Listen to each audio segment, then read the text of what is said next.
As far as Angelina, the Undertaker, and Grelle's conception goes, the story is a little something like this.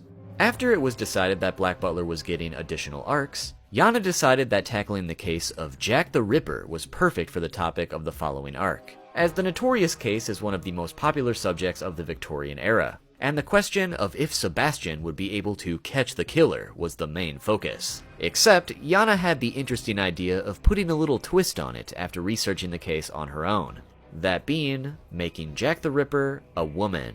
While the actual culprit has never been identified, it's always been profiled to be that of a man, and presenting the idea of Jack the Ripper being a woman was meant to challenge everyone's perception of the murderer. However, G-Fantasy weren't particularly happy about the idea at first, and urged Yana to make the culprit a male character instead. Since their magazine was primarily marketed under the shonen genre, they figured a male antagonist would be more digestible for readers, further urging her to create this foil to Sebastian in the form of a silver-haired, handsome man.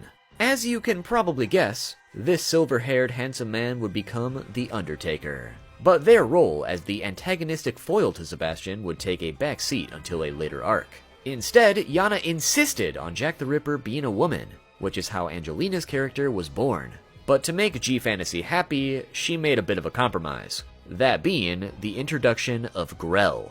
As Grelle may also be a woman, but for most of the arc, she would be disguised as a male butler, whose incompetence would act as the foil to Sebastian as the perfect butler, before her reveal as a Grim Reaper, and as an additional killer in the Jack the Ripper case.